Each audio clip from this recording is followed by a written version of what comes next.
சற்றுமுன் வெளியான மிக முக்கியமான தகவல். இனி ரேஷன் அட்டைகள் வீடு தேடி வரும். அதே சமயம் ரேஷன் பொருட்களில் மிகப்பெரிய மாற்றங்கள் வந்துவிட்டது. அது என்னென்ன என்பதை இங்கே பார்ப்போம். நீங்க மறக்காம வீடியோக்கு லைக் பண்ணிட்டு சேனலை சப்ஸ்கிரைப் பண்ணிட்டு வீடியோவை கடைசி வரைக்கும் முழுமையா பாருங்க. உணவு, சிவில் வளங்கள், நுகர்வோர் பாதுகாப்பு மற்றும் விலை கட்டுப்பாட்டு துறை அமைச்சர் வெங்கடரமணன் ஒரு முக்கிய அறிவிப்பு வெளியிட்டுள்ளார். விரைவில் அஞ்சல் சேவை மூலம் குடும்ப அட்டைகள், அதாவது ரேஷன் கார்டு அனுப்பி வைக்கப்படும் என்றும் ரேஷன் அரிசி கடத்தல் கட்டுப்படுத்தப்படும் என்றும் அவர் தெரிவித்துள்ளார். தமிழகம் உள்ளிட்ட அனைத்து மாநில மக்களுக்கும் ரேஷன் அட்டை என்பது அடிப்படையான ஒரு தேவையாகும். தற்போது ரேஷன் அட்டை தொடர்பான மிக முக்கியமான ஒரு புதுப்பிப்பு கிடைத்துள்ளது. அதை பற்றி இங்க சுருக்கமாக பார்ப்போம். நீங்க மறக்காம வீடியோக்கு ஒரு லைக் பண்ணிட்டு பாருங்க.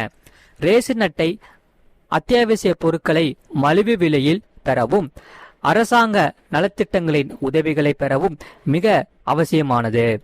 ஆகையால் இதில் உள்ள விவரங்களை சரியாக வைத்திருப்பது, அவ்வப்போது தேவைப்படும் புதுப்பிப்புகளை செய்வதும் மிக முக்கியமானதாக கருதப்படுகிறது. அந்த வகையில் உணவு, சிவில் வளங்கள், நுகர்வோர் பாதுகாப்பு மற்றும் விலை கட்டுப்பாட்டு துறை அமைச்சர் வெங்கடரமணன் ஒரு முக்கியமான அறிவிப்பு வெளியிட்டுள்ளார். விரைவில் அஞ்சல் சேவை மூலம் குடும்ப அட்டைகள், அதாவது ரேஷன் கார்டு அனுப்பி வைக்கப்படும் என்றும் ரேஷன் அரிசி கடத்தல் கட்டுப்படுத்தப்படும் என்றும் அவர் கூறியுள்ளார். அதே சமயம் தமிழ்நாடு நுகர்பொருள் வாணிப கழக கிடங்கை ஆய்வு செய்து அங்குள்ள இருப்பு விவரங்களை கணக்கெடுத்தார். மேலும் ஒசூரில் உள்ள ரேஷன் கடை மற்றும் கிராமத்தில் உள்ள கேழ்வரகு கொள்முதல் நிலையத்தையும் அமைச்சர் வெங்கடரமணன் ஆய்வு செய்தார். அத்துடன் அங்கு அருகிலுள்ள வசிக்கும் இலங்கை தமிழர்களையும் அவர் சந்தித்து பேசினார். கிருஷ்ணகிரி மாவட்ட ஆட்சியர் அலுவலகத்தில் அரிசி ஆலை உரிமையாளர்களிடம் அவர் ஆலோசனை நடத்தினார்.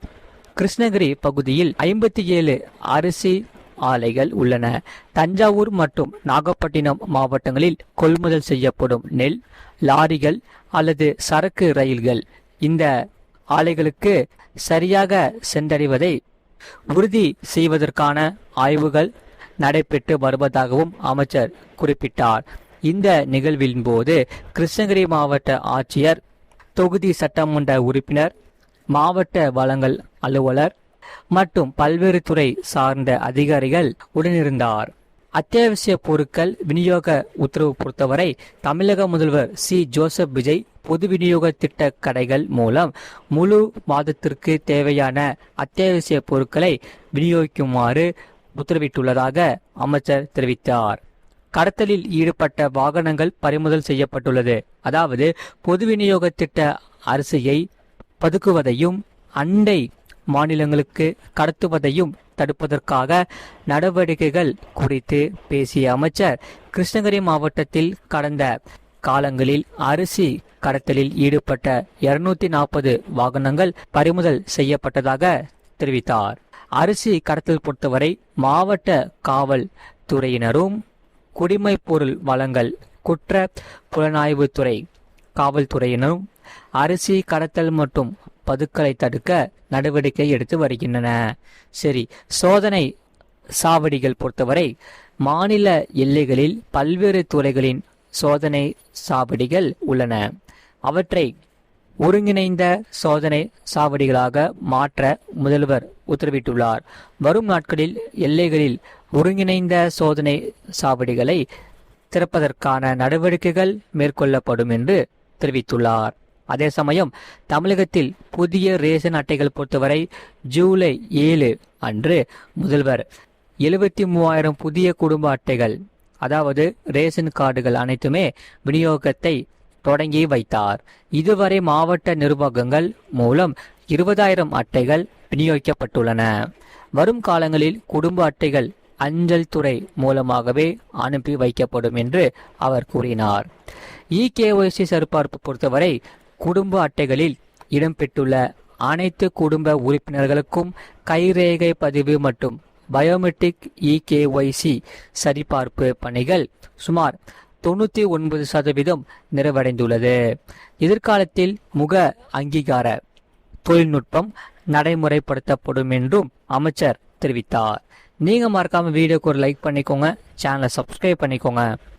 அதே சமயம் ரேஷன் கார்டில் கைரேகை பதிவு செய்யும் பணி 97% முடிந்துள்ளது என அமைச்சர் தெரிவித்துள்ளார். கிருஷ்ணகிரியில் உணவு மற்றும் உணவுப் பொருள் வழங்கல் துறை அமைச்சர் வெங்கடரமணன் செய்தியாளர்களை சந்தித்து பேசினார். அப்போது அவர் கூறியதாவது, மாநிலம் முழுவதும் இதுவரை 20,000 புதிய ரேஷன் கார்டுகள் வழங்கப்பட்டு உள்ளது. புதிதாக விண்ணப்பித்தவர்களுக்கு தபால் அனுப்ப ஏற்பாடுகள் தயாராகி வருகிறது. ரேஷன் கார்டில் உள்ள அனைவரும் கைரேகை பதிவு செய்ய வேண்டும். அதற்கான பணிகள் 97% முடிந்து உள்ளது. ரேகை பதிவாகாதவர்களுக்கு கண் விழி ஸ்கேன் செய்யப்படுகிறது. இதனால் மக்கள் மிகவும் ஈஸியாக இருக்கும் என்று பொதுமக்கள் அனைவரும் எதிர்பார்த்து காத்திருந்தார்கள். அந்த வகையில் பொதுமக்கள் அனைவருக்குமே சுலபமாக முடியும் கண் கருவிழியானது மிகவும் அனைத்து பொதுமக்களும் உதவிகரமாக இருக்கிறது. வருங்காலத்தில் ரேஷன் கடைகளில் முகத்தை ஸ்கேன் செய்ய நடவடிக்கை எடுக்கப்படும் என்று அவர் கூறியுள்ளார். தமிழ்நாடு மக்களுக்கு ரேஷன் கார்டு பயோமெட்ரிக் அப்டேட் உள்ளிட்ட 3 முக்கியமான தகவல் கிடைத்துள்ளது. ரேஷன் கார்டு வைத்திருக்கும் அனைவரும் கட்டாயம் பயோமெட்ரிக் பதிவு செய்ய வேண்டும். இது எல்லோருக்கும் பொருந்தும். நீங்கள் பொருட்கள் வாங்கும் ரேஷன் கடைகளுக்கு நேரில் சென்றால் ஒரு சில நிமிடங்களில் இந்த பதிவை செய்துவிடலாம். கட்டாயம் அனைத்து குடும்ப உறுப்பினர்களும் இது கண்டிப்பாக செய்ய வேண்டும் என்று அரசு அறிவுறுத்தல் கொடுத்துள்ளது. அந்த வகையில் நீங்க இன்னும் கைரேகை இன்னும் வைக்காம இருந்தீங்கன்னா உங்க பக்கத்தில் இருக்கிற ரேஷன் கடைக்கு போயிட்டு உங்க கைரேகையை இணைச்சிருங்க. இது மிகவும் முக்கியமானவை. இல்லைன்னா அடுத்தடுத்து சில நாட்கள் தள்ளி போயிடுச்சுன்னா உங்களுக்கு ரேஷன் பொருட்கள் உங்களுக்கு கிடைக்காம கூட போகலாம். அதுக்கு கூட சான்ஸ் இருக்கு. இல்லை உங்கள் ரேஷன் கார்டையும் ரத்து பண்ணுறதுக்கும் சான்ஸ் இருக்கு. அதனால நீங்கள் மறக்காம ஒன்று பண்ணுங்க. நீங்கள் உங்கள் பக்கத்தில் ரேஷன் கடை போயிட்டு கைரேகை இணைச்சிடுங்க. இது மிகவும் முக்கியமானவை. ஏனென்றால் திருட்டு தவறான சில பேர் ரேஷன் கார்டு கொடுத்து அவங்க பொருட்கள் வாங்கிட்டு போயிடுறாங்க. அதனால ஏழை எளிய மக்கள் ரொம்பவே பாதிக்கப்படுறாங்க. அதுக்கு தான் இந்த ஃபிங்கர் பிரிண்ட் இந்த கைரேகை அரசு இணைக்க சொல்றாங்க. கைரேகை இணைச்சிருங்க. உங்க ரேஷன் கார்டும் கேன்சல் ஆகாது. உங்களுக்கு ரேஷன் பொருட்களும் தவறாம வந்துகிட்டே இருக்கும் மாதம் மாதம். அதனால நீங்கள் கைரேகை வைக்காம இருந்தீங்கன்னா மறக்காம பக்கத்துல ரேஷன் கடைக்கு போயிட்டு கைரேகை இணைச்சிருங்க. இல்ல இப்போ கைரேகை வைக்க முடியல அப்படின்னா கண் கருவிழி மூலமாகவே அவங்க ஸ்கேன் பண்ணிப்பாங்க. அடுத்து வரக்கூடிய நாட்களில் இந்த ஒரு அப்டேட் வந்திருக்கு. இந்த புதிய கண் கருவிழி அந்த ஒரு டிவைஸ் வைக்கிறாங்க. அதனால அனைத்து மக்களுக்குமே இது ரொம்பவே யூஸ்ஃபுல்லா இருக்கும். முக்கியமா பெரியவங்களுக்கு ரொம்பவே யூஸ்ஃபுல்லா இருக்கும். அதனால் நீங்கள் மறக்காம வீடியோக்கு லைக் பண்ணிவிட்டு சேனலை சப்ஸ்கிரைப் பண்ணிக்கோங்க.